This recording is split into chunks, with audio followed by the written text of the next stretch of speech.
Story number 1. It was a rainy Wednesday afternoon when I first walked into the little coffee shop down the street from my office. I had passed it countless times, but it was only that day that I decided to step inside. The sign above the door read "The Last Sip," an odd name for a coffee shop, but the place had a cozy, inviting vibe with an old-fashioned charm. The windows were fogged up from the heat inside, and I could see the soft glow of dim lights filtering through the rain. The moment I stepped through the door, the warmth enveloped me, a stark contrast to the damp chill of the autumn air. The smell of freshly brewed coffee and baked goods mixed together, immediately making me feel at home. The walls were adorned with vintage pictures, and the wooden tables and mismatched chairs gave it a rustic, lived-in feel. There were only a few patrons scattered around, and the soft sound of low conversations filled the room. I made my way to the counter, where a woman with dark hair tied back in a ponytail was preparing drinks. She greeted me with a smile. "Welcome. What can I get for you?" she asked. I scanned the chalkboard menu, which featured a variety of coffee drinks, teas, and homemade pastries. After a quick internal debate, I decided on a caramel macchiato. The woman behind the counter prepared my order with precision, moving gracefully behind the counter as if she had done it 1,000 times before. As I waited, I noticed the atmosphere of the shop seemed to shift. It wasn't just the warm light or the cozy feel, but something about the place felt different. There was an undeniable stillness in the air, like the space was holding its breath. My attention was drawn to a corner near the back of the shop, where an old, creaky armchair sat by the window. It was the kind of chair that looked like it had seen better days, but it somehow fit perfectly in the space, as if it belonged there for years. When my drink was ready, the barista handed it to me with a smile. "Here you go. Enjoy." I thanked her and made my way to a table near the window, settling into a chair. The rain had started to come down harder outside, and the soft sound of it tapping against the glass made the atmosphere even cozier. I took a sip of my coffee and sighed. It was perfect. The sweetness of the caramel balanced perfectly with the bitterness of the espresso. As I sat there, I couldn't shake the feeling that I was being watched. It wasn't a particularly strong sensation at first, just a vague sense that something was there, just beyond my peripheral vision. I glanced around the shop but saw nothing out of the ordinary. The patrons around me were all absorbed in their own little worlds. But then, I saw it again. In the corner of my eye, there was a figure standing near the door. At first, I thought it was just another customer, but when I looked directly at the spot, there was no one there. The strange feeling that had been creeping up my spine grew stronger, and I found myself staring at that corner of the room, unable to look away. I told myself it was nothing, just my imagination playing tricks on me. Maybe it was the dim lighting, or maybe I had been working too hard lately, but I couldn't shake the feeling that something was off. A few moments later, the woman who had served me earlier came over to check on me. I smiled at her as she approached, but she seemed distracted, her gaze flickering nervously toward the back of the shop. "Is everything okay?" I asked. She hesitated before answering. "Yes, it's just, well, you're not the only one who feels it." I raised an eyebrow. "Feels what?" She looked around, making sure no one was listening. "The presence," she whispered, as if speaking the words aloud would make them too real. "It's been here for years. No one talks about it openly, but there's something in this shop, something that's been here a long time." I felt my heart rate pick up at her words, but I couldn't help but ask, "What do you mean? Is there a ghost?" Her eyes widened and she looked around again. "I can't say for sure, but some people think this place is haunted. There's a story that goes with it. People say the shop was built on an old house and that the woman who lived there never left. She still wanders these walls sometimes."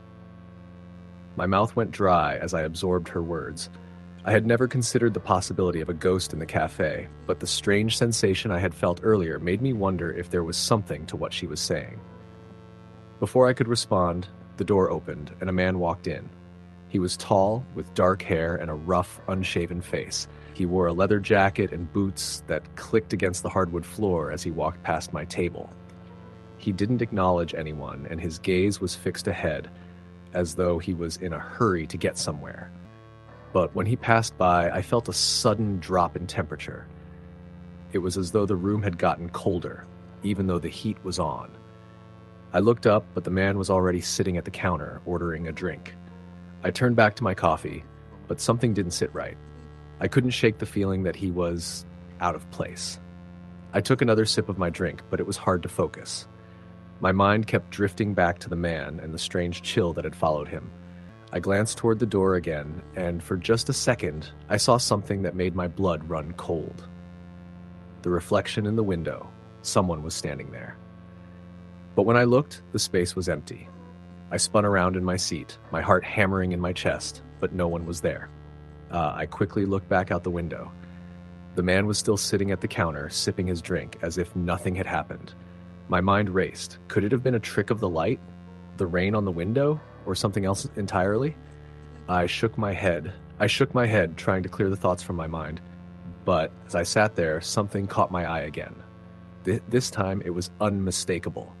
The figure in the corner, the armchair near the back of the shop. It was as if it had shifted slightly, as though someone had just sat in it. I was almost certain there had been no one there moments ago. My breath caught in my throat as I stared at the chair. It was impossible, but I couldn't tear my gaze away.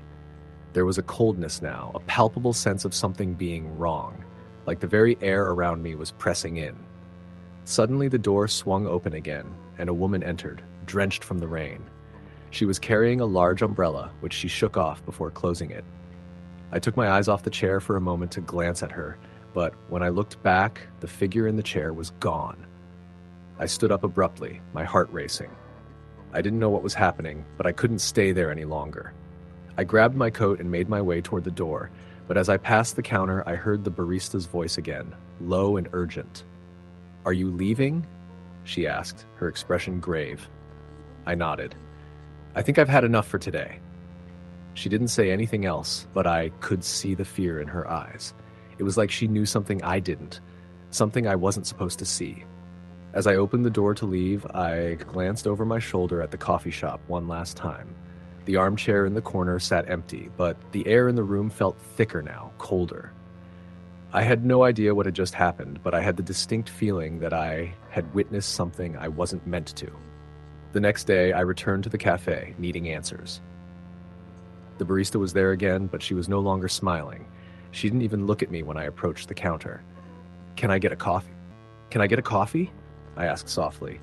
She nodded, and as she prepared my drink, I asked the question that had been lingering in my mind. "Did you ever find out what happened here? What's the story behind the shop?" She glanced at me, her expression haunted. "It's the woman, the one who died. She never left." I waited for her to elaborate, but she didn't. "Who was she?" I pressed. The barista sighed deeply, looking around before speaking. "Her name was Evelyn. She lived here in the house before it became a coffee shop. She died in the 1920s, but people say she still haunts the place. They say her spirit is tied to the shop, that she's been waiting for something." I felt the weight of her words, the chill creeping up my spine. Evelyn, the woman who had died but never left, and now it seemed she was still here. I left the cafe that day with more questions than answers. I never saw the man with the leather jacket again, and I haven't been back to the last sip since that day. But every time I pass the shop, I feel that same coldness, that same eerie presence, and I can't shake the feeling that Evelyn is still watching, still waiting. Story, the end. Story number 2. The coffee shop had always been a cozy retreat in the middle of the city, a place where the scent of roasted beans blended with the murmurs of customers and the soft hum of indie music playing through the speakers. Nestled between two older brick buildings, Perkins & Co. had been serving coffee and pastries for nearly 20 years, surviving gentrification, economic downturns, and the occasional urban legend. I had been working there for about 3 months when I first heard the whispers among the staff about the strange occurrences. "You know, it used to be a funeral home," my coworker Dan mentioned one evening as we were closing up. He was wiping down the espresso machine, his voice casual but tinged with something unreadable. "Come on," I scoffed, refilling the sugar dispensers. "That's just some story people tell to freak out the newbies." Dan shrugged. "Maybe. But weird things happen here. You'll see." I rolled my eyes, not in the mood for ghost stories. But over the next few weeks, I started to notice little things I couldn't explain. It started with the coffee cups. One night, as I was counting the register alone after closing, I heard a clinking sound behind me. When I turned, I saw a coffee cup sitting on the counter that hadn't been there before. It was clean, dry, and upside down, as if someone had placed it there deliberately. I was sure I had put all the cups away. I chalked it up to forgetfulness and moved on. Then the lights began to flicker, not the usual old building flicker where the bulbs dimmed occasionally. No, these lights went off completely for a second or two, plunging me into darkness before blinking back on. Each time it happened, I felt something, an odd creeping sensation on the back of my neck, as if I were being watched. The worst, though, was the back storage room. We all hated going in there. The door creaked like it had lungs of its own, and the air always felt heavy, like it belonged to a different part of the building entirely. There were no windows, just dim fluorescent lighting that buzzed unnervingly overhead. One night, I was putting away supplies when I heard footsteps behind me. I turned around, expecting to see Dan or one of the other staff. No one was there. The door was still shut. The air had changed, colder now, thick with something unseen. I could hear my own breath, sharp and unsteady. And then, a whisper, right by my ear. I ran out of the storage room so fast I nearly tripped over myself. Dan was at the front counter, scrolling through his phone. "You okay?" he asked, barely looking up. I didn't answer right away. I didn't know how to. Over the next few weeks, more strange things happened. Customers complained of hearing whispers near the back of the shop. Others said they felt someone standing behind them, only to turn and find nothing there. The most unsettling thing? The security footage. One morning, our manager, Lisa, pulled me aside. "You closed last night, right?" she asked. "Yeah," I said, frowning. She looked pale. "Come see this." We went to the back office, where the security monitors were set up. Lisa played back the footage from the night before. At around 11:45 p.m., just after I'd left, the camera near the counter caught something. A cup slid across the surface, moving as if pushed by an unseen hand. Then, from the far right corner of the screen, a shadow. It wasn't a person. It wasn't anything solid. It was just darkness, shifting in a way that didn't seem natural. Lisa paused the footage. She looked at me. "Tell me this is a trick of the light." I couldn't. After that, I started noticing things more. Patterns, repetitions. The activity was strongest between 11 p.m. and midnight. The storage room always felt like someone was waiting inside. The flickering lights happened when the shop was nearly empty. And then there was the humming. It started as a soft, almost indistinct sound, but soon it became clearer. A woman's voice, low, melodic, singing a tune I didn't recognize. It would come from the back room when no one was in there, sometimes from the espresso machine when it was turned off. One night, I stayed late with Dan, determined to figure it out. We sat near the counter, the shop dimly lit, waiting for something to happen. At 11:47 p.m., the temperature dropped. The air felt heavy, pressing against us like an unseen weight. Then the humming began. I grabbed my phone and started recording. The sound was coming from the back room. Dan and I exchanged a look. Neither of us wanted to go in, but we had to. Slowly, we walked to the door. I reached for the knob, hesitating for just a second before pushing it open. Inside, the room was empty, but the humming was louder now. It was everywhere. And then, a sudden burst of cold air. Shelves rattled, supplies fell to the floor, the door slammed shut behind us. Dan yelped, yanking at the handle, but it wouldn't budge. Then, from the corner, a whisper. Not just a sound, a voice. "Get out." The light above flickered violently, buzzing like a swarm of angry bees. And then, silence. The door swung open on its own. We didn't hesitate. We ran out, locking the storage room behind us. That was the last straw for Dan. He quit the next day. I stayed for a few more weeks, but things only got worse. One evening, just before closing, I was wiping down tables when I saw her. A reflection in the window. A woman in an old-fashioned dress standing near the counter. I spun around. No one was there. The coffee shop closed down a month later. The official reason? Financial issues, but those of us who worked there knew better. Something didn't want us there, and it made sure we knew it. Story the end. Story number 3. It started as a whisper, a murmur among the late-night baristas. The ones who closed up when the streets outside were empty, the ones who locked the doors and turned off the lights. Have you ever seen it? No, but I swear I heard something last night. It's always in the back, near the storeroom. The coffee shop had been there for years, sitting on the corner of a quiet street in a city where everything else seemed to change. The building was old, older than anyone really knew, and had gone through different owners and renovations. But the coffee shop remained, a staple for students, night owls, and the occasional lost soul wandering in for a cup of something warm in the middle of the night. Olivia had worked there for 3 years, mostly night shifts. It was peaceful, usually. Just her, a few customers, and the hum of the espresso machine filling the air. The dim lighting made everything feel softer, cozier, until you were alone. She first noticed the strange things on a particularly slow night. The air was thick with the scent of roasted coffee and vanilla syrup. The tables were clean, the chairs stacked on each other near the back. It was close to closing time, and she was finishing up the last bit of cleaning when she heard it, a soft shuffling sound near the storeroom. Her heart jolted. "Hello?" she called out, her voice barely above a whisper. Nothing. She swallowed, gripping the rag in her hands a little tighter. The storeroom door was slightly ajar, just a sliver of darkness between the wooden frame. She was sure she had shut it earlier. Slowly, she walked over, every step deliberate, the floorboards creaking under her weight. She nudged the door open, the light flickered. Something moved in the corner. She let out a sharp breath, but when she focused her gaze, there was nothing there. Just shelves stocked with coffee beans, syrups, and paper cups. Shaking her head, she muttered, "I need sleep." But the unease stayed with her. It got worse after that. The next few nights, Olivia started hearing more noises. Whispers just out of earshot, the sound of someone breathing when she was alone, the faintest scent of something rotten hidden beneath the smell of espresso. One night, as she wiped down the counter, she heard footsteps from the back. Heavy, deliberate. She turned quickly, but there was no one there. Her stomach twisted. The security cameras. She rushed to the tiny monitor near the register, her fingers fumbling to rewind the footage. The grainy, black and white display flickered as she went back a few minutes. There, movement near the storeroom. She leaned in. A shadow stood just at the edge of the camera's view, tall, unmoving.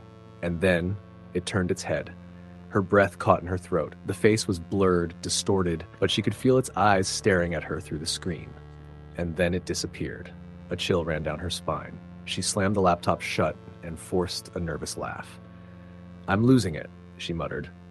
But she didn't check the footage again. The next night, Liam, one of her coworkers, stayed late to help with inventory. Olivia felt relieved not to be alone, though she didn't tell him why. They worked in near silence, the only sound the occasional beeping of the scanner as they counted stock. "Hey," Liam said suddenly, his voice lower than usual. "Did you see that?" Olivia's stomach dropped. "See what?" she whispered. He pointed toward the front of the shop, near the window. She turned, but there was nothing there. Just their reflection in the glass.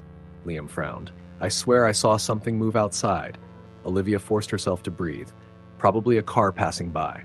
But she knew better. A sudden crash from the storeroom made them both jump. "What the hell?" Liam said, grabbing a nearby mop like it was a weapon. Olivia didn't want to go in there.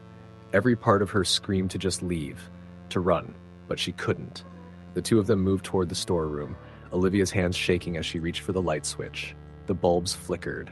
The shelves had been knocked over, bags of coffee beans spilled across the floor, and in the middle of the mess, a single steaming cup of coffee. Olivia's breath hitched. Liam took a step back. That wasn't there before. The coffee was black, untouched, as if someone had just brewed it. But they were the only ones in the shop. The room suddenly felt colder, and then they heard it. A whisper right next to Olivia's ear. "Get out!" She screamed. Liam grabbed her arm, and they both bolted from the storeroom, slamming the door shut behind them. Neither of them spoke as they locked up that night. But Olivia knew she wasn't coming back. The shop remained open, new baristas coming and going, but the whispers never stopped. And every now and then, if you stayed late enough, if you were alone in the quiet hum of the coffee shop, you'd find a fresh cup of coffee sitting there, waiting. Story, the end. Story number 4. I'd been working in the same office building for nearly 3 years, and every morning I passed the same coffee shop on the way to the subway. The Grindstone Cafe wasn't anything special on the outside, a small brick building with a neon open sign that flickered occasionally, the door always letting out a cheerful chime whenever someone entered. But I had never been inside. I preferred the larger, more modern cafes near the office that offered faster service. But that particular Tuesday morning was different. It was raining, the kind of heavy, relentless downpour that made you want to curl up with a warm drink instead of heading into the office. As I walked past the Grindstone Cafe, the smell of fresh coffee lured me in. I hesitated, then decided to take a quick break from the usual routine. It was cold outside, and a cup of coffee would warm me up before I braved the commute. I stepped inside and was greeted by the warmth and the cozy atmosphere. The sound of soft jazz played in the background, and there was a subtle hum of conversation from a couple of patrons scattered around the room. The place felt different from what I expected, darker, almost as though the outside world had been muted, leaving behind a cocoon of comfort. The interior was old but charming, with vintage posters on the walls and wooden tables that had clearly been around for decades. It was one of those places where you could tell the furniture had history.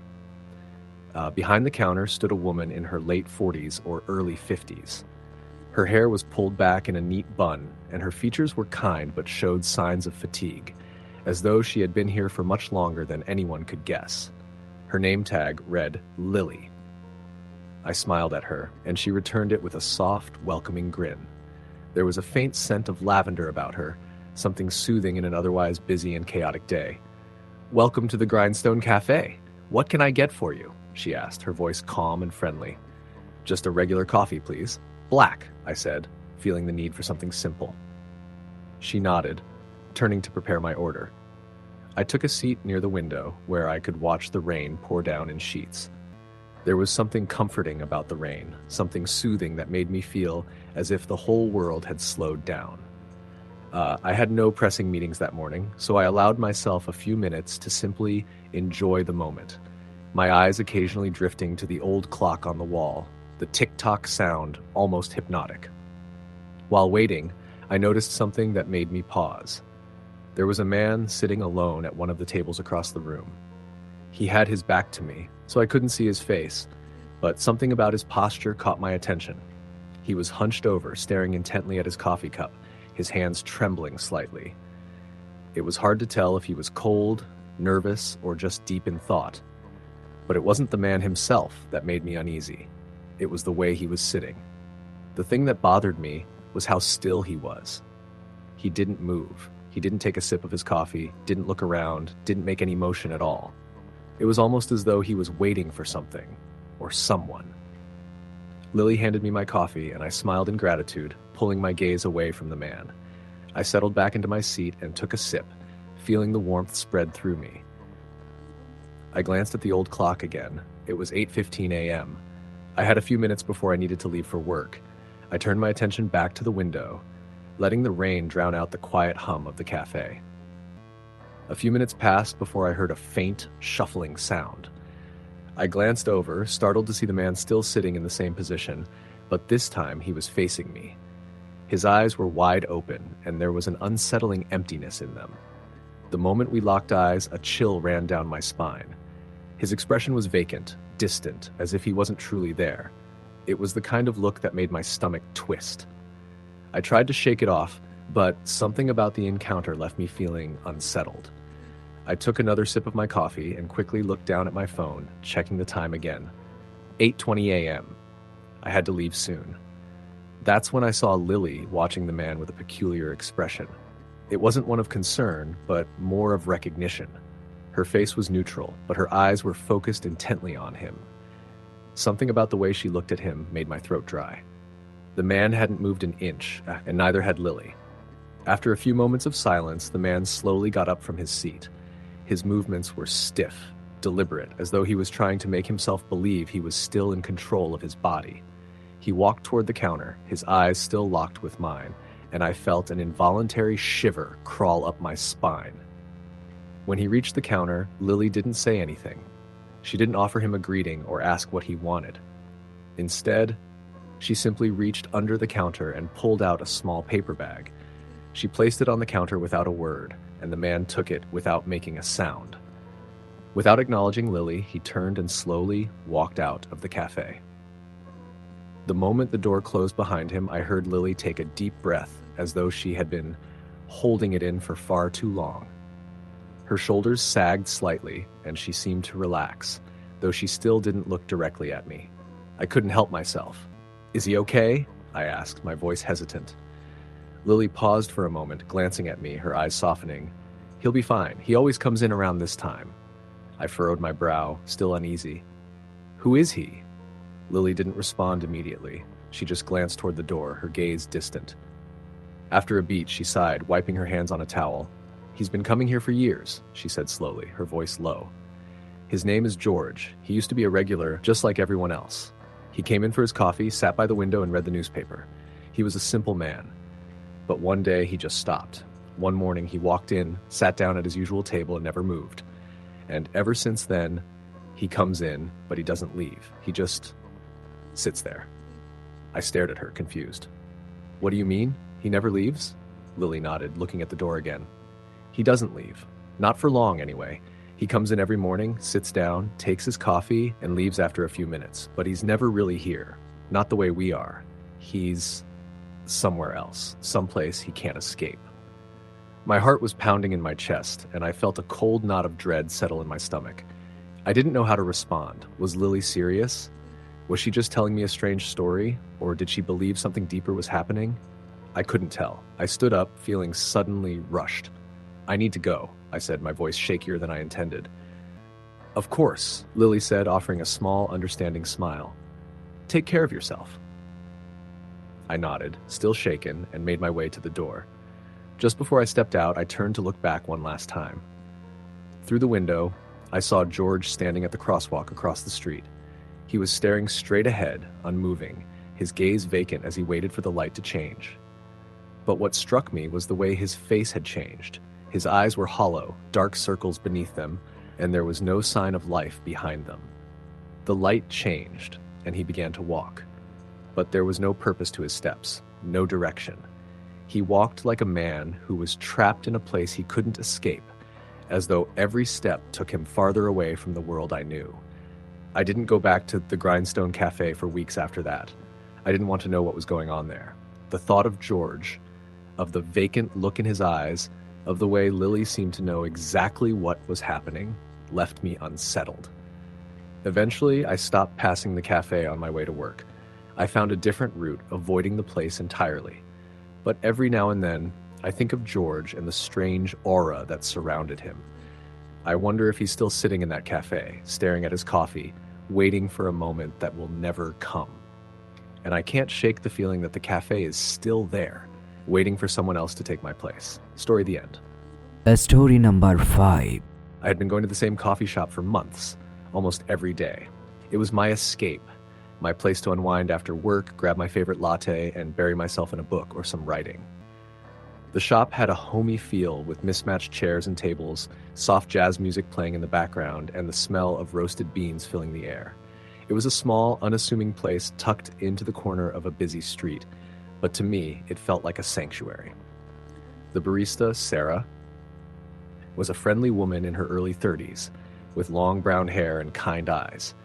She had become a familiar face over time, always greeting me with a smile and remembering my order.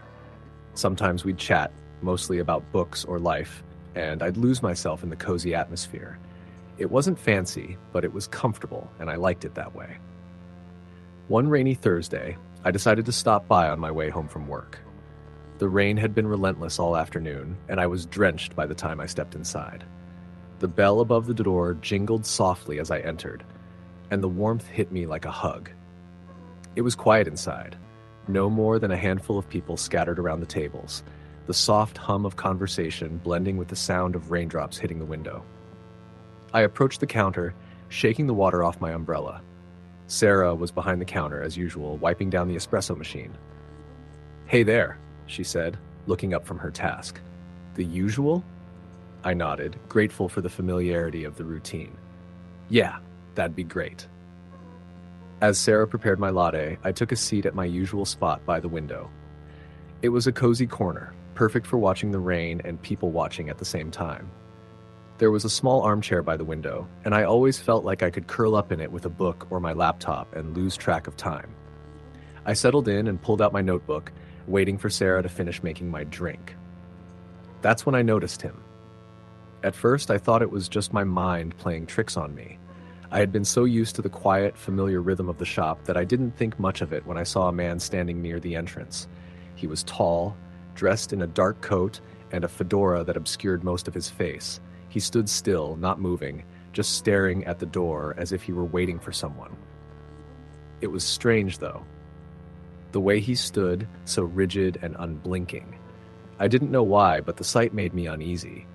The oddest part was that he didn't seem to notice anyone around him. People came and went in the shop, but he remained in the same spot. There was a strange stillness about him, almost as if he wasn't really part of the world around him. I tried to push the feeling aside, blaming the rainy day and my own overactive imagination. But something about the man bothered me. I kept glancing over at him, unable to look away. It wasn't until Sarah called out to me that I realized I'd been staring for far too long. "Here you go," she said, setting my latte on the table in front of me. She noticed my distracted expression and raised an eyebrow. "Something wrong?" I blinked and quickly shook my head. "Oh, no, I thought I saw someone standing by the door." Sarah glanced over her shoulder, where the man had been standing just moments ago. "Oh, him? He's been here before, comes in every now and then, just stands there, doesn't order anything. Pretty strange, but he doesn't do anything, really." I frowned, still unsettled. "Doesn't he ever leave?" Sarah gave me a curious look.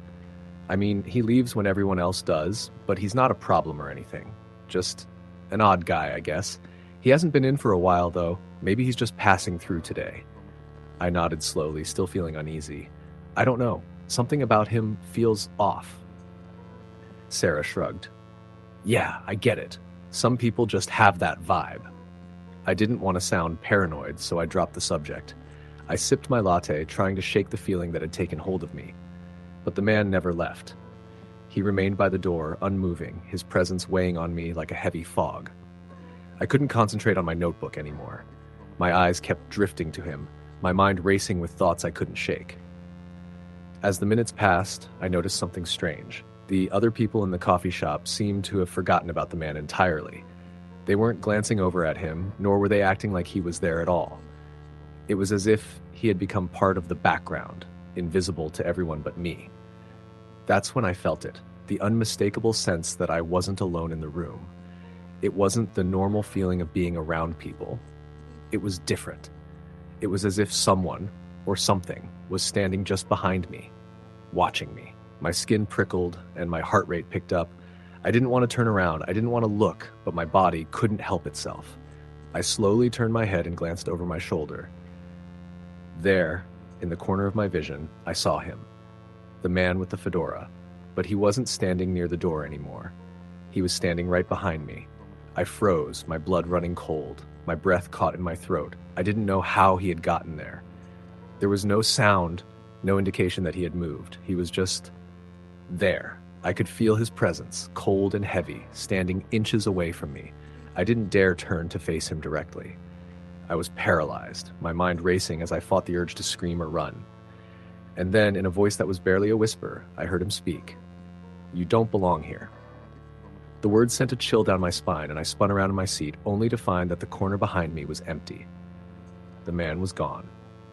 My heart was hammering in my chest as I looked around the coffee shop, searching for him. But he wasn't there. No one seemed to have noticed anything out of the ordinary. I felt like I was losing my mind. The strange words echoed in my mind, repeating over and over again. "You don't belong here." But what did it mean? Sarah appeared beside me, clearly concerned. "Hey, are you okay? You look pale. You've been acting strange." I blinked, trying to steady myself. I think I saw him again, the man by the door. She frowned, clearly puzzled. "Are you sure? I told you he doesn't really do anything. Just stands there." I shook my head, my hands trembling as I gripped the edge of my cup. No, he was right behind me. I could feel him. And he spoke to me. Sarah looked at me with an unreadable expression. What did he say? I hesitated, unsure of whether I should tell her. But then I remembered her comment about the shop's odd history. He said I don't belong here. Sarah's face went pale. She took a step back, her eyes wide with a mixture of concern and something else I couldn't place. Listen, she said quietly, you should go home. Maybe get some rest, but be careful when you leave. You're not the first person to have strange experiences here. What do you mean? I asked, my voice barely a whisper. There's a story, Sarah said, her voice low and hesitant. The coffee shop used to be something else. A long time ago, it was a house and a woman lived here. She died in a fire. Some people think she never left, and others think there's someone else, a man who used to live here too. I don't know the details, but sometimes people see things, and sometimes it feels like they're watching you, waiting for something. I didn't know what to say. My mind was reeling, trying to make sense of the strange events that had unfolded in the last few minutes. I felt a cold sweat on the back of my neck, and I couldn't shake the feeling that something or someone was still watching me. I think you should go home, Sarah said, her voice firm but gentle. Take care of yourself. I nodded slowly, standing up from my seat. My legs were shaky as I walked toward the door, the weight of Sarah's words lingering in my mind. But as I reached for the door handle, I glanced back at the corner where the man had been standing. And there, in the reflection of the window, I saw him again, the man in the fedora. He was staring right at me. Story the end. Story number 6. I had been coming to the coffee shop every morning for over a year, not because I was in love with the coffee itself, but because of the routine. There was something oddly comforting about starting my day in the same place. The Hollow Grounds was a small, cozy cafe located on a quiet street just a few blocks from my apartment. The moment you walked in, you were greeted by the rich aroma of freshly brewed coffee, the warm hum of conversation, and the soft classical music playing in the background. It was a peaceful space, one that felt removed from the chaos of the outside world. I usually arrived right as the doors opened at 7 a.m. The barista, Jason, was always there, ready to hand me my usual, a medium dark roast with a splash of cream. He was a friendly guy, always smiling, always willing to make small talk. I'd sit at the same corner table by the window, open my laptop, and work on my writing until it was time to head into the office. For the most part, everything about the shop felt normal. There were regulars who came and went, but it was never crowded. The same few people would stroll in every day for their morning fix, order the same drink, and sit in silence while they sipped their coffee. It was a peaceful routine until it wasn't. One particular morning in the middle of winter, the air outside had a sharp bite to it. The wind cut through the streets, carrying with it a chill that made me shiver as I stepped into the shop. It was just after 7 a.m., but the cafe was unusually quiet. There were no other customers in sight, and Jason was the only one behind the counter, brewing the first pots of the day. Morning, I said, my breath still visible in the cold air as I shook off my coat. Jason gave me a tired smile, but didn't respond right away. Something was off about him, though. His usual energetic demeanor seemed subdued, almost as if he were distracted by something that was weighing on him. Everything all right? I asked, taking a seat by the window. He nodded, but didn't meet my gaze. Yeah, just a bit tired, he replied, his voice softer than usual. It's just one of those mornings, you know? I smiled, trying to brush it off. I hear you. A coffee will help. He didn't respond immediately. Instead, he busied himself with preparing the coffee, his hands moving mechanically as though he were on autopilot. I wondered if it was simply fatigue, but there was something in his body language that made me uncomfortable. Something that seemed nervous. When he finally handed me my drink, his eyes flicked to the side, and I followed his gaze instinctively. There, at the far corner of the cafe, sitting alone at a table, was a man I had never seen before. He was hunched over, his hands wrapped around a mug, staring down at it as though lost in thought. The thing that struck me was how still he was. It wasn't like he was drinking his coffee or reading a book. No, he was just sitting there, staring at the table, his posture stiff and rigid. I glanced back at Jason, noticing the unease in his expression. "Who's that?" I asked, nodding toward the stranger. Jason's face paled slightly, and for a moment I thought he might not respond. He looked over at the man and then back at me, his voice barely a whisper. He's a regular. Comes in now and then. But he's not. Not quite right. What do you mean? I pressed, trying to make sense of the situation. Jason hesitated before answering, glancing back at the man. I don't know. He shows up sometimes, sits in that corner, and doesn't move. Never says a word, just sits there staring at his mug like he's waiting for something. I frowned, looking back at the man, trying to assess him. He looked ordinary enough. Maybe in his mid-50s, wearing a dark coat and a scarf, his face unshaven. There was nothing particularly unusual about him, except for the stillness, the odd way he held himself as though he were frozen in time. I didn't think much of it at first. Maybe he was just a quiet type, someone who liked to sit in silence and enjoy his coffee. But as the minutes ticked by, I couldn't shake the feeling that there was something off about him. He wasn't even looking around or acknowledging the sounds of the cafe, the music playing softly in the background, or the occasional chatter of customers who would come and go. I went back to my work, but my thoughts kept drifting back to the man in the corner. The more I tried to focus on my writing, the more I couldn't ignore the unease gnawing at me. Jason was still behind the counter, but he seemed distracted, his eyes flicking toward the man every few seconds. Finally, around 7:45, the bell over the door chimed as another customer walked in. It was a middle-aged woman, dressed warmly against the cold, and as soon as she stepped inside, her gaze immediately settled on the man in the corner. She froze, staring at him with a look of deep confusion on her face. I glanced up, wondering if she knew him, but before I could make sense of the situation, she took a step forward, then stopped abruptly. The color drained from her face, and she took a step back, her eyes wide with disbelief. She seemed to shake herself out of whatever trance she had been in, and without a word, she turned and walked out of the cafe. "Did you see that?" I asked Jason, who had been watching the woman's reaction closely. He nodded, his face grim. "Yeah, happens sometimes." "What do you mean, happens sometimes?" Jason glanced at the man in the corner, his voice low. He's been coming here for a while now, at least once a month. People don't always react well to him." I raised an eyebrow, confused. "What do you mean? Is he dangerous?" Jason shook his head. "No, he's not dangerous. It's just something about him. He gives people the creeps, you know? They get this feeling when they look at him, like he's not really here." I looked over at the man again, trying to make sense of what Jason was saying. I could feel a slight discomfort crawling up my spine, but I couldn't quite put my finger on why. The man was still sitting there, unmoving, not acknowledging anyone around him. A few more minutes passed, and the shop gradually started to fill with customers. The usual crowd of regulars began trickling in. Businessmen in suits, college students with headphones, the elderly couple who came in for their morning coffee. But despite the growing presence of people in the cafe, the man in the corner remained frozen in place, completely unaware of the world around him. It wasn't until a few minutes later that I noticed something truly strange. The man's mug had been empty for a while, and yet he was still holding it, staring at it with that same unblinking gaze. He hadn't taken a sip or moved a muscle since I first saw him. But as I watched, something subtle happened. The mug began to shift. It moved slightly in his hands, as if it were being lifted by an invisible force.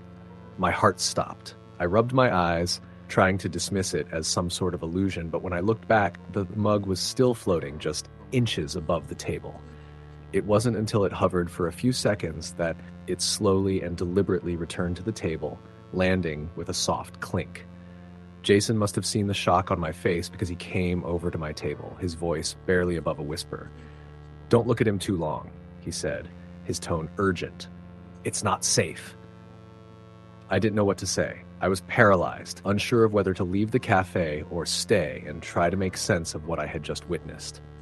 But as Jason turned to walk back to the counter, I saw the man's head turn ever so slightly toward me, his empty eyes meeting mine. I felt a chill run down my spine, and my entire body went cold. Before I could react, the door to the cafe opened, and a gust of wind blew through the room, sending a shiver through the air. The man in the corner stood up abruptly, his movements stiff and unnatural. He turned toward the door and walked out without a word, his footsteps slow and deliberate, as if he were being drawn somewhere by an unseen force. I don't know why, but I couldn't shake the feeling that something had changed in that moment. The air felt heavier. The space around me seemed more oppressive, as if the room itself had become darker. I looked around at the other customers, but no one seemed to notice the strange atmosphere that had settled over the cafe. It was as if everything was perfectly normal, except for me. Jason returned to the counter, his face pale, and I could see the tension in his shoulders. "What just happened?" I asked, my voice shaky. Jason didn't answer right away. He simply stared at the door as though he were waiting for something. "That man," he said after a long pause, "he's not a regular customer. He's something else. He's been haunting this place for years, but he's not really here. He's stuck in between, trapped in the cafe." My heart was racing. "What are you talking about?"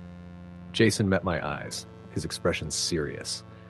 "There are stories, about people who come into this place and never leave, about people who are caught in the space between life and death, stuck in this cafe forever. I don't know how or why, but he's one of them." I didn't know what to think. Was this all some strange coincidence? Was Jason just trying to scare me? I didn't want to believe it, but deep down, something about it all felt true. I couldn't shake the feeling that whatever had happened in that cafe wasn't just a figment of my imagination. I left that morning feeling unsettled and disturbed by what I had witnessed. But as I walked out into the cold, I couldn't help but wonder if the man I had seen was really gone, or if, like Jason said, he was simply waiting for the next person to walk through those doors. Story the end. Story number 7. It was one of those dreary afternoons that make you want to curl up with a hot drink and a good book. The kind of day that has you yearning for a quiet spot to escape the drizzle and cold. I found myself wandering through the streets of downtown, hands shoved deep into my pockets, hoping for something familiar to lift my spirits. That's when I spotted it. The coffee shop. It was tucked away on a narrow street corner, a place I'd passed 100 times but never stopped into. Today, though, I felt drawn to it. The sign above the door was simple, Moira's Cafe.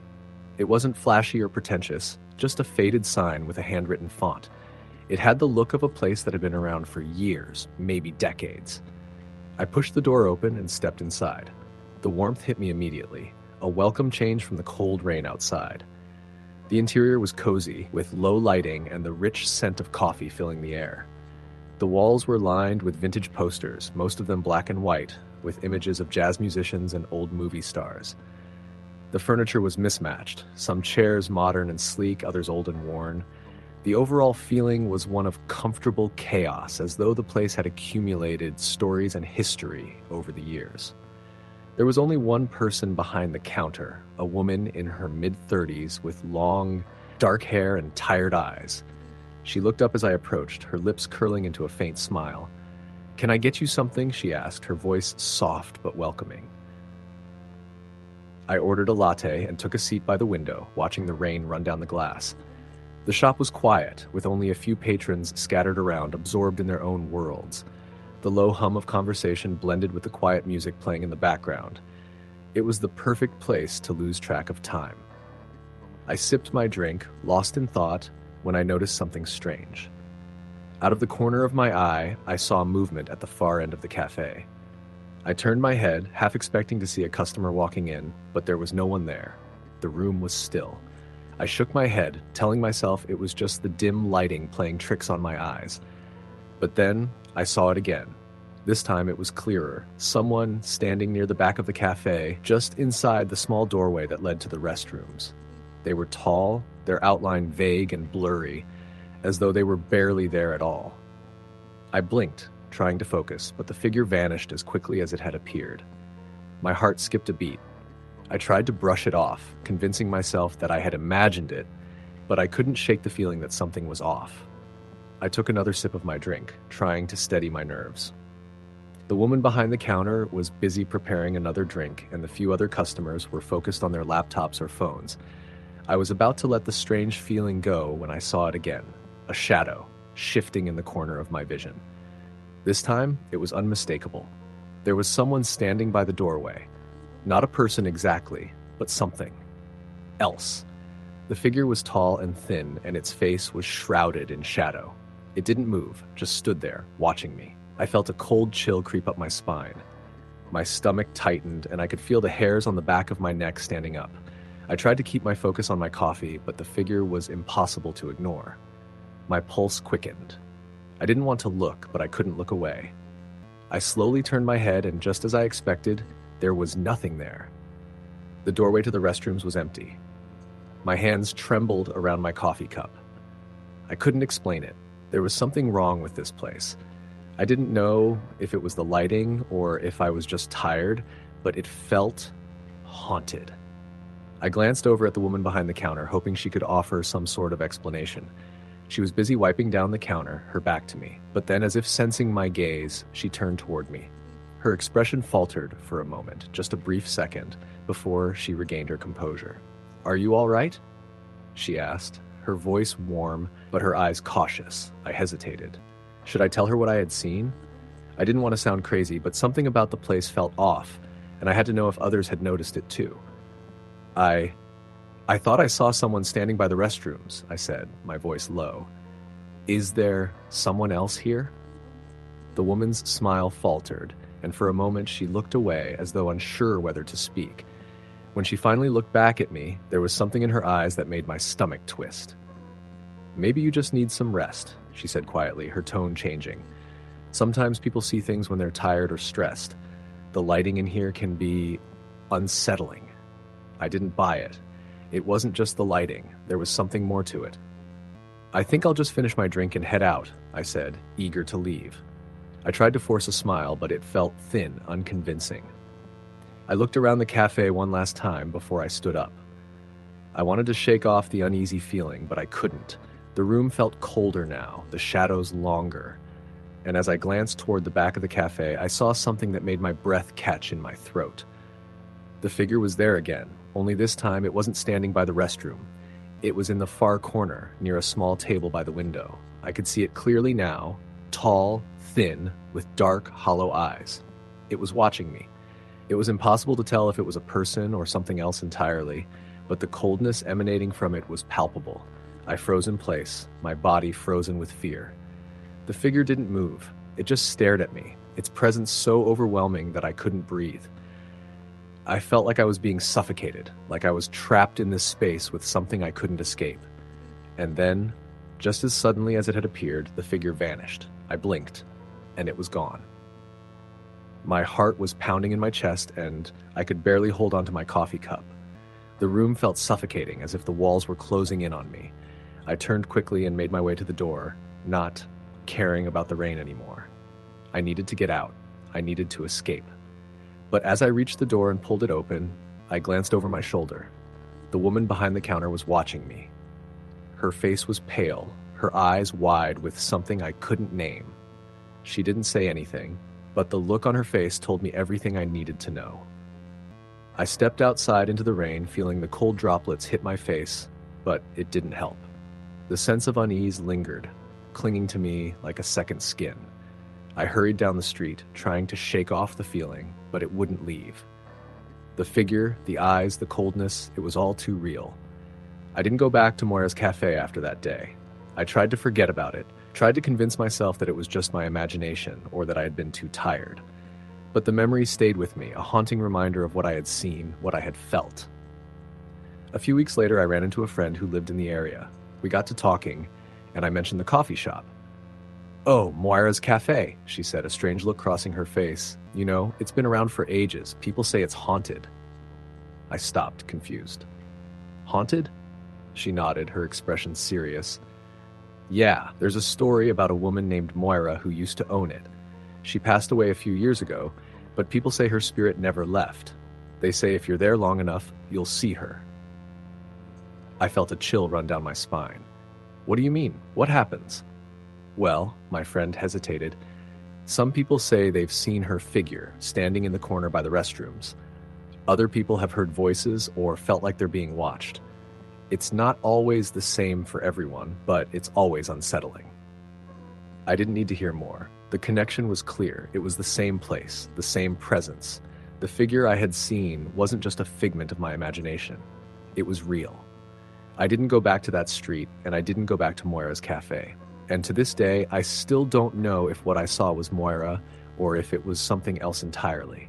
But I do know one thing for sure. I've never stepped foot in that cafe again. Story, the end. Story number 8. The Grindstone Cafe wasn't much to look at. It had been there as long as I could remember, nestled between two old brick buildings on a quiet street in the downtown area. The neon open sign always flickered when the wind blew too hard, and the smell of coffee permeated the air, beckoning anyone within a few blocks to come in for a warm drink. The decor was aged, but in a charming, nostalgic way.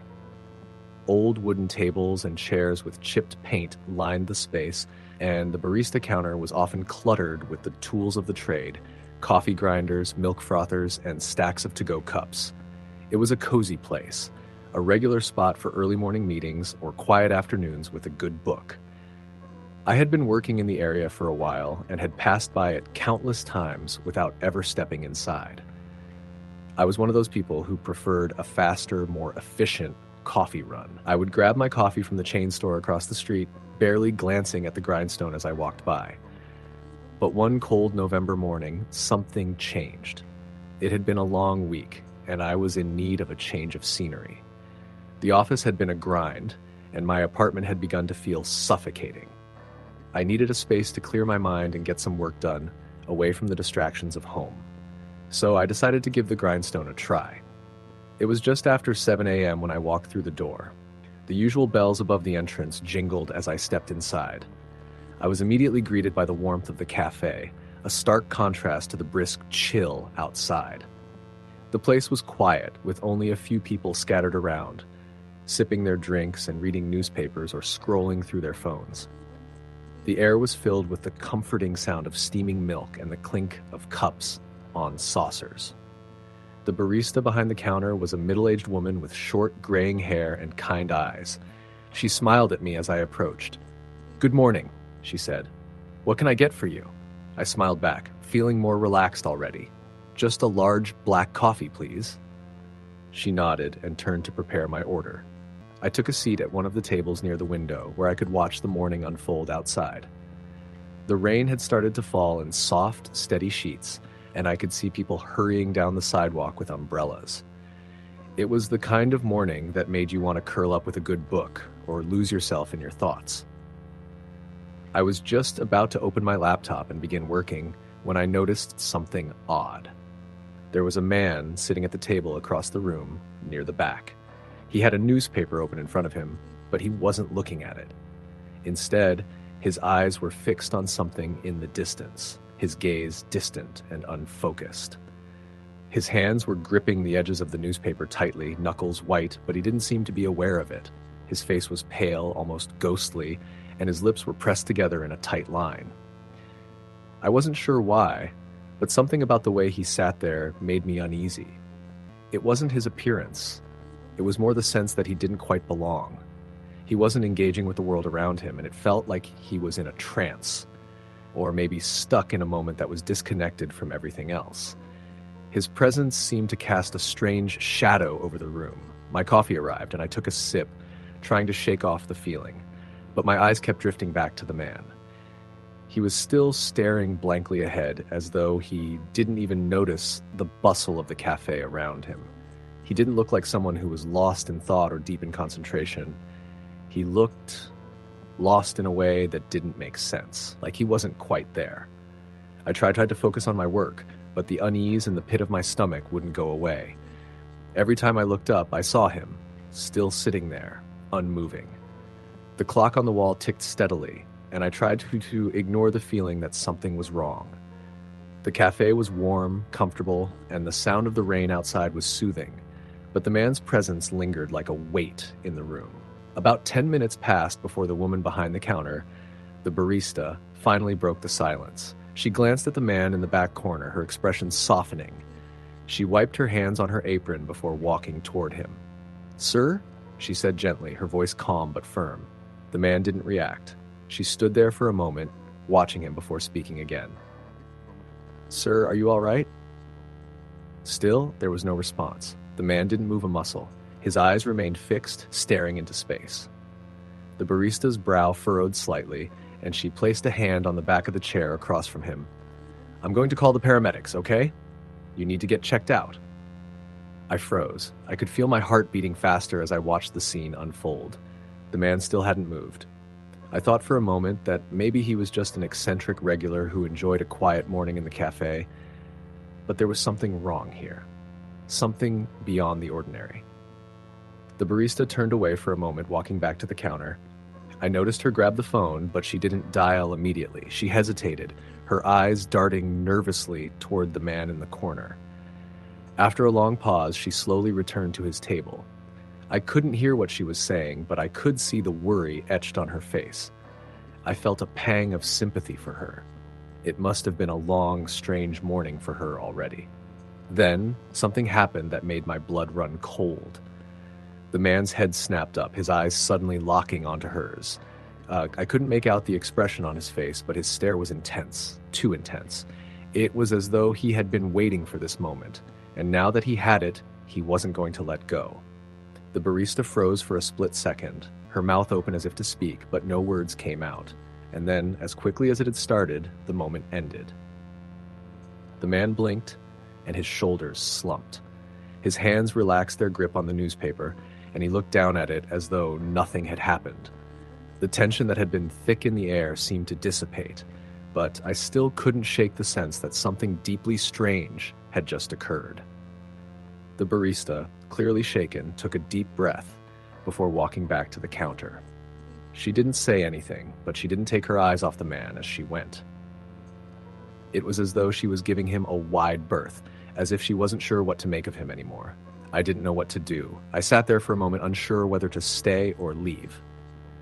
The atmosphere in the cafe felt different now, thicker, heavier. The man was back to reading his newspaper, but the unease in the room hadn't lifted. Then, out of nowhere, the man stood up. I didn't see him move, but suddenly he was walking toward the door. His steps were slow, almost mechanical, as if he was on autopilot. The door opened with a soft jingle, and he walked out, disappearing into the rain-soaked street. I stared at the door long after he had gone, trying to process what had just happened. The barista was still behind the counter, her hands busy with some task, but I could see her eyes flicking nervously toward the spot where the man had sat. Finally, she turned to me. Her face was pale, and there was a look of deep exhaustion in her eyes. "He's been coming here for years," she said quietly, as if reading my mind. "I don't know who he is or what he wants, but he's not like other people." I didn't know how to respond. The words she spoke sent a shiver through me. There was something about the man's presence that I couldn't shake, something that felt like it belonged to a world outside of the ordinary. A world I wasn't sure I wanted to understand. "He comes in every few weeks," the barista continued, her voice barely above a whisper. "He never orders anything, never speaks to anyone, just sits there, and then one day he'll leave. But every time he comes, it's like he's looking for something. I don't know what, but whatever it is, he never finds it." She paused, taking a deep breath. "I don't know how to explain it, but he doesn't feel like he's really here. It's like he's stuck." I didn't know what to say. My mind was racing, my heart still pounding in my chest. The man, the barista's words, everything felt surreal. I tried to push it aside, but I couldn't. The man hadn't just been sitting there, he had been waiting for something I couldn't understand. And now, just as quickly as he had arrived, he was gone, leaving the air heavy with the weight of his presence. After a long moment of silence, I stood up and gathered my things. I didn't know if I would return to the Grindstone Cafe or not. Part of me wanted to know more, to try and understand what had happened, but another part of me knew I wasn't ready for whatever it was that lingered in the shadows of that place. I walked out into the rain, the door closing softly behind me. As I stepped into the street, I couldn't shake the feeling that I wasn't alone, that somehow, in some way, the man from the cafe was still watching, waiting for the next person to pass by, and maybe he always would be. Story, the end. Story number 9. I've always been a regular at the coffee shop on Fifth Avenue. It wasn't the most popular one in town, but there was something about it that felt like home. Maybe it was the soft lighting or the comforting smell of freshly brewed coffee mixed with the faint scent of old books, but Every time I walked in, I felt like I was entering a little sanctuary. It wasn't too busy, and I loved the fact that the barista, Nate, knew exactly what I wanted as soon as I walked in. The coffee shop was small but cozy, with mismatched furniture and shelves full of books and small knickknacks. A chalkboard hung above the counter with the day's specials written in neat, chalky handwriting. It had a rustic charm, and I often found myself lost in thought while I sipped my latte, watching the rain fall or the occasional customer come and go.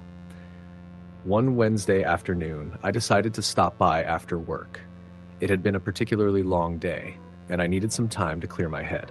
As usual, I walked in, the bell above the door jingling softly, and Nate greeted me with a friendly smile. "The usual?" he asked, his voice always calm and steady. I nodded. "Yes, please. Thanks." While I waited for my drink, I looked around the shop. There were only a few people scattered around, each engrossed in their own world. One woman was reading a book in the corner, another couple was talking quietly at a table near the window. It was the kind of place where you could easily disappear into the background if you wanted to. That's why I liked it so much. When Nate handed me my latte, I took it and walked over to my usual seat by the window. The rain had started to fall in sheets, and the sky was a dark shade of gray, casting an almost eerie glow over the shop. I settled into my chair and pulled out my phone, checking messages, but I couldn't shake the strange feeling that had started to creep over me. It was a feeling I couldn't quite explain, a sensation of being watched. I glanced around, but everyone seemed absorbed in what they were doing. Still, that uneasy feeling lingered. I brushed it off, telling myself it was just the weather playing tricks on me. I sipped my drink and tried to focus on the quiet hum of the shop. The sound of raindrops hitting the window provided a soothing backdrop there, and the chatter of the few other customers helped to dull the strange feeling. But then, I noticed something out of the corner of my eye. There was a man sitting at a table near the back of the coffee shop. I hadn't noticed him when I walked in, but now, as I looked up, I saw him clearly. He was sitting by the far wall, his face obscured by the brim of a black hat. His posture was stiff, and he was staring intently at the floor. He didn't seem to move, and I couldn't remember him walking in. He had been there the whole time. I felt my heart rate quicken. There was something unsettling about him. Maybe it was the fact that he was alone in a corner, not doing anything, just sitting there, perfectly still. His stillness made him stand out in the otherwise quiet coffee shop. I tried to focus on my drink, telling myself that I was just being paranoid, but I couldn't shake the feeling that something was wrong. I glanced back at him, but this time he was looking directly at me. His eyes were cold, hollow, like they had seen things that no one should ever see. I froze, my hand clutching my cup. There was no expression on his face, but his gaze felt like it was burning through me. I quickly looked away, my pulse racing. I didn't want to look back, but curiosity got the better of me. Slowly, I raised my eyes to the corner of the shop, but when I did, the man was gone. My heart skipped a beat. I had only looked away for a second, and now he was no longer at the table. The seat was empty, as though he had never been there at all. I quickly scanned the room, but there was no sign of him. The woman in the corner was still reading, the couple was still talking, and Nate was cleaning the counter. It was like the man had vanished into thin air. I tried to dismiss it as a trick of the light, but the uneasy feeling remained. It wasn't just that I had seen something strange. It was that the man's presence had felt so wrong, like he didn't belong there, like he wasn't really part of the world around him. I finished my drink quickly, eager to leave and shake off the strange sensation that had settled in my chest. I stood up, placed the empty cup on the counter, and turned to head out the door. But just as I reached the door, I felt a sudden coldness sweep through the room. It was as if a draft had opened somewhere, but the air didn't feel like it was coming from outside. It felt unnatural. I hesitated, the hairs on the back of my neck standing up. I looked around the shop, but nothing seemed different. Nate was still behind the counter, the woman was still reading, and the couple was still talking. I could feel something in the air, though. An unexplainable tension. I took a deep breath and pushed the door open, stepping out into the cold rain. I couldn't explain what had just happened, but I was glad to be away from that place. I made my way down the street, trying to push the unsettling thoughts out of my mind. The next day, I went back to the coffee shop, hoping that whatever happened the day before was just a one-time thing. I walked in and, to my relief, everything felt normal again. Nate greeted me as usual, and I sat down with my latte, trying to forget the strange experience. But then, I saw him again, the man in the black hat. He was sitting at the same table as before, in the far corner of the shop. This time, he wasn't looking at the floor. He was staring out the window, his posture still stiff, his face still obscured by the brim of his hat. I couldn't look away, and as soon as I saw him, that same unease crept over me. I tried to focus on my drink, but I couldn't stop glancing at him. I watched him for a long time, but he didn't move. He just sat there, staring at the window, completely still. At one point, I noticed the woman in the corner who had been reading the day before was now staring at him as well. Her eyes were wide, her lips parted slightly. She looked just as unsettled as I felt. I wondered if she had seen what I had seen the day before, but when our eyes met, she quickly looked away, as if she hadn't noticed anything at all. I couldn't stand it anymore. I had to leave. I paid for my drink, trying to ignore the growing sense of dread that was wrapping itself around my chest. I stood up, my hands shaking as I grabbed my coat. I walked quickly toward the door, not daring to look back at the man in the corner. As soon as I stepped outside, I felt a sense of relief. The rain had stopped, and the air felt cleaner somehow. I tried to shake off the feeling, telling myself that I was overreacting. Maybe I was just tired, maybe the whole thing was in my head. But the next day, I couldn't stop thinking about it. I kept hearing Nate's voice in my head, reminding me of the strange man. I couldn't help it. I had to know more. I went back to the shop, determined to find out if anyone else had seen him. I didn't want to confront Nate right away, but I casually asked if he'd ever seen anything odd in the shop. Nate looked at me for a moment, his expression unreadable. "Like what?" he asked. I hesitated. "I don't know. Like a man who comes in, sits by the window. He's always wearing a black hat." Nate's face went pale, his hand faltering as he wiped the counter. He didn't say anything at first, and I thought maybe he had made a mistake. But then he spoke softly, his voice barely audible. "Have you seen him?" he asked, his eyes searching mine. I nodded, trying to hide my unease. "Yeah, I saw him yesterday and the day before, but he doesn't seem like a regular customer." Nate glanced around the cafe before speaking again. "That's because he's not. He hasn't been in here for years." I blinked, confusion taking over. "What do you mean?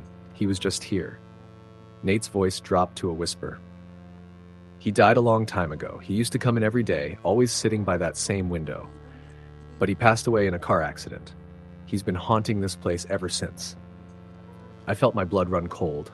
I didn't know what to say. All I could do was nod and back away slowly, the sense of dread flooding my chest once again. I never went back to that coffee shop after that day. I couldn't. The man in the black hat had left an imprint on me that I couldn't shake. And sometimes when I pass by the shop, I swear I can still see him in the window, sitting quietly watching the world go by. Story the end. Story number 10. It was one of those dreary, cold afternoons that had a thick fog rolling over the city streets, blurring everything within a few yards. The kind of weather that makes you want to stay in bed, pull the covers over your head, and forget about the world outside. But life doesn't stop for fog, and neither did I. I had been working late on a project and needed a break. My favorite coffee shop, The Lantern, was just around the corner, so I decided to stop in for a drink. The Lantern had been a staple of the neighborhood for years. It was the kind of place where you could walk in and immediately feel at home. The owners, Marissa and Frank, were a married couple in their late 40s. They'd built the place from the ground up, and it showed. The smell of freshly ground coffee beans mixed with the soft aroma of pastries, the gentle hum of indie music in the background, and the warm ambiance made it a perfect escape from the cold. It was almost 5 o'clock when I stepped inside, and the place was quieter than usual. I had expected it to be busier, given that it was the tail end of rush hour, but the fog had kept people home. The bell above the door jingled softly as I entered, and I was greeted by the comforting warmth that enveloped me as I walked in. Marissa was behind the counter as usual, wiping down the surface with a rag.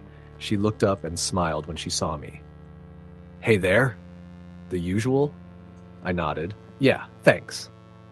I took a seat at the bar by the window and looked out at the fog-covered street. The view was calming, even though the mist made everything seem distant and hazy. Marissa quickly prepared my coffee, and a few minutes later, she handed me the steaming cup. Everything okay? She asked, her tone gentle but with a hint of concern. I took a sip, savoring the warmth that spread through me. Yeah, just tired. Been working all day.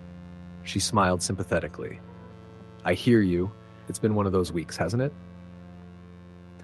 I nodded and took another sip of my coffee, feeling the fatigue from the workday begin to settle in. The cafe was quiet. Too quiet, I thought. There was usually at least one or two people sitting at the tables, reading or typing away on their laptops. But today, the only other customer was an older man sitting in the corner by the fireplace.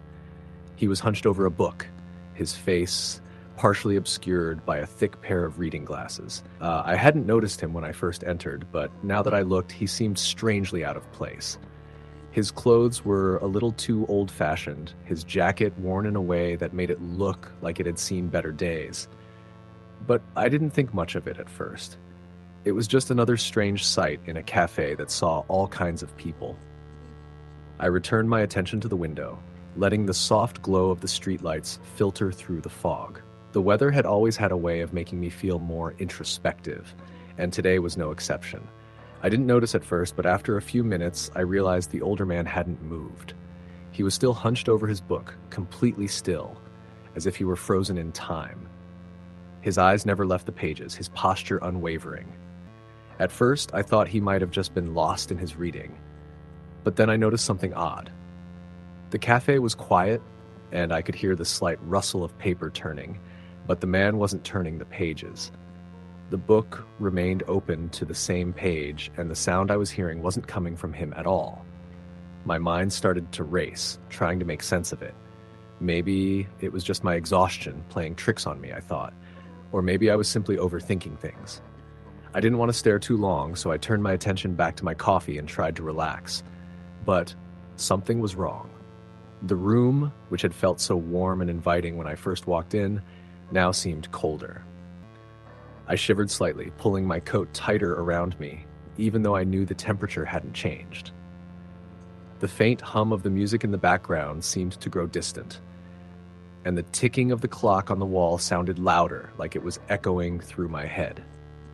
I glanced at Marissa, who was now talking to a couple at the register, but something in the back of my mind told me I should look back at the man. So, I did. This time, when my eyes landed on him, I felt a chill run down my spine. The man was staring directly at me. His eyes weren't wide open, but they were locked on me with an intensity that was unsettling. His face had a pale, sickly hue, and I could have sworn his lips curled into a faint smile, one that seemed to stretch unnaturally wide. His glasses were positioned so that his eyes were obscured just enough to make his gaze all the more eerie. I couldn't move.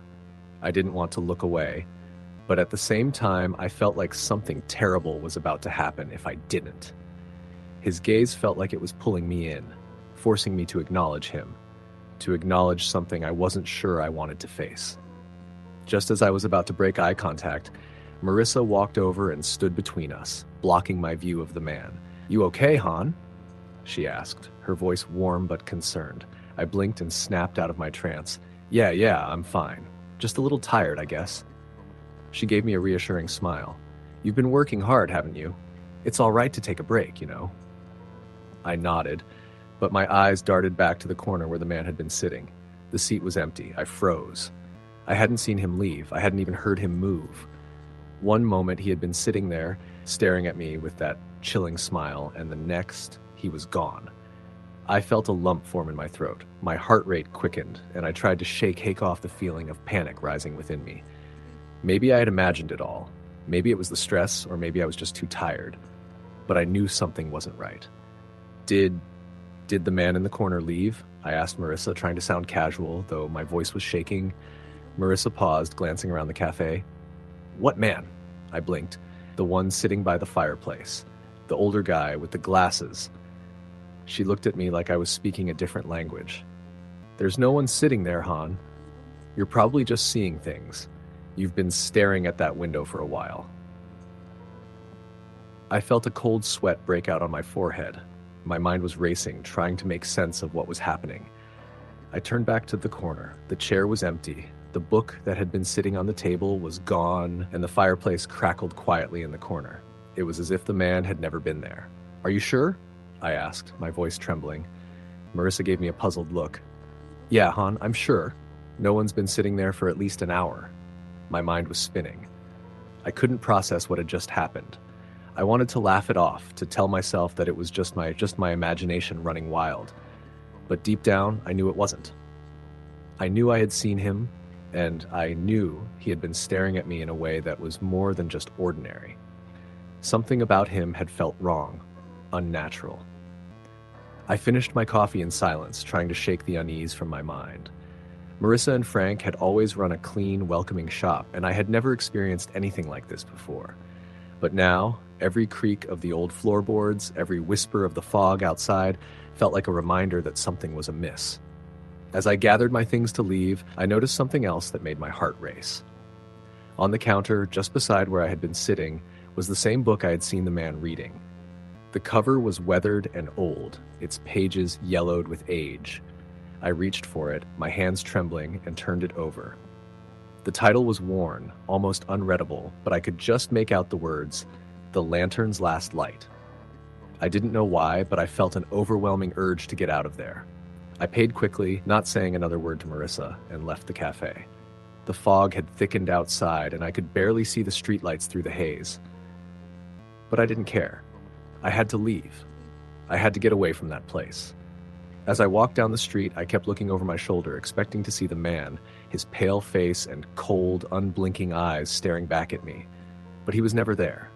Just the mist, the fading sound of the foghorn, and the dim glow of streetlights.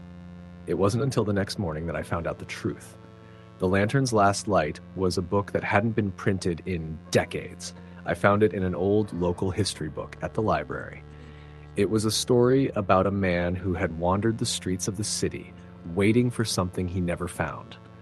A man who had died in the very cafe where I had sat the previous evening, the cafe that I was now certain had never been just a cafe at all. Story the end. Story number 11. It started as an ordinary coffee shop, nestled between an old bookstore and a boutique selling handmade crafts. Harper's Brew was the kind of place that invited you in with the rich scent of roasted beans and the gentle hum of conversation. It had been a staple in town for over a decade, owned by a quiet but friendly woman named Lillian Harper. For years, the shop was a place of comfort for students, workers, and lonely souls looking for a moment of warmth. But something changed. A darkness began creeping in, one that no one could explain. It started subtly. A shadow where there shouldn't be one. The feeling of being watched even when the shop was empty. Employees would report the sensation of fingers grazing their shoulders only to turn around and find nothing but empty air. Then the coffee started brewing itself. At first, Lillian dismissed it as a miscalculation. Perhaps an employee had prepared it absent-mindedly. But when she watched the machine flick on by itself, watched the steam rise, watched the dark liquid pour as if an invisible hand had taken over, she knew something was wrong. One of the baristas, a college student named Evelyn, was the first to see it. "I swear to God, Lillian," she stammered one evening as they closed up. "I saw someone in the back corner. He was sitting there, just staring." Lillian turned toward the spot Evelyn pointed to, but the shop was empty. The wooden chairs were neatly tucked under the tables. "What did he look like?" Lillian asked. Evelyn swallowed. It wasn't really a person. It was like a shape. Dark. Kind of like a shadow, but heavier, like it was made of something thick. Lillian didn't want to believe her, but in the back of her mind, something unsettled her. The next few nights, the activity grew worse. A customer ran out screaming after claiming something whispered their name right into their ear. Cups would slide off shelves, shattering on the floor. The air would turn thick and suffocating for no reason, sending employees into coughing fits. And then, the knocking started. At first, it was soft. 3 slow, deliberate knocks on the stockroom door. Lillian assumed it was the old pipes or maybe the wind rattling the old frame. But the knocking became more persistent. It would happen at different times. sometimes in the middle of the day, sometimes late at night when no one was in the shop but her. One night, Lillian stayed late to finish inventory. The shop was quiet, except for the occasional creak of the wooden floors. She stood behind the counter, counting espresso cups when the knocking returned. 3 slow knocks. She froze. The stockroom door was only a few feet away. She swallowed hard. "Hello?" Her voice wavered. Silence. She exhaled and took a step toward the door. Her hand hesitated on the handle before she forced herself to turn it. The door swung open, revealing nothing but neatly stacked boxes of coffee beans and paper cups. But as she turned to leave, she saw it. In the reflection of the stainless steel fridge, a dark figure stood behind her. She whipped around, but the room was empty. A cold shiver ran through her bones, and she bolted from the stockroom, locking the door behind her. From that night on, the activity escalated. The espresso machine would turn on by itself, spewing scalding coffee onto the counter. The lights would flicker, sometimes plunging the entire shop into darkness for seconds at a time. The worst part was the whispers. Low murmurs that no one could make out, coming from nowhere and everywhere all at once. Customers began to dwindle. Employees quit. But Lillian refused to give up. Desperate for answers, she started digging into the history of the shop. She discovered that before it was a cafe, the building had been a small boarding house in the early 1900s. The owner was a woman named Margaret Bell, who had run it for nearly 20 years. But something terrible had happened. Margaret had been found dead in one of the upstairs rooms. Her throat was slit, and the room was locked from the inside. The murder had never been solved. Some believed it was a suicide, others whispered that something unnatural had been involved. Lillian's hands shook as she read the old newspaper clippings. That night, she decided to confront whatever was haunting her cafe. She stayed after closing, a single candle flickering on the counter. The air was thick, charged with something unseen. "I know you're here," she whispered. Silence. She steadied herself. "What do you want?" For a moment, nothing happened. Then the temperature in the shop plummeted. A breath of cold air ghosted over her cheek, and then from the shadows a voice rasped. "You took my place." Lillian's blood turned to ice. The candle flickered violently before snuffing out, plunging the cafe into total darkness. She grabbed her phone, flipping on the flashlight. The beam cut through the dark, landing on a figure at the end of the counter. It was a woman. Her hair was wild, her eyes sunken, black as coal. Blood stained her throat. Margaret Bell. Lillian couldn't move. The woman's lips parted, and a slow, ghastly smile spread across her face. Then she lunged. Lillian stumbled back, gasping as the air seemed to vanish from her lungs. Something unseen wrapped around her throat, squeezing. She fought against it, kicking and clawing at the invisible force. Just as her vision blurred, the pressure released, and she collapsed to the floor. Gasping, she scrambled toward the front door, yanking it open and spilling onto the sidewalk. When she turned back, the shop was silent again. The shadows seemed deeper, darker, but the figure was gone. That night, Lillian made a decision. She never returned to Harper's Brew. The cafe remained untouched for months, gathering dust behind its locked doors. Eventually, a new owner took over the place and turning it into something unrecognizable. But the whispers never stopped. Even now, on cold nights, people walking past the abandoned coffee shop swear they hear it. The faint sound of knocking, 3 slow, deliberate knocks. And if you listen closely, a voice barely above a whisper. "You took my place." Story the end.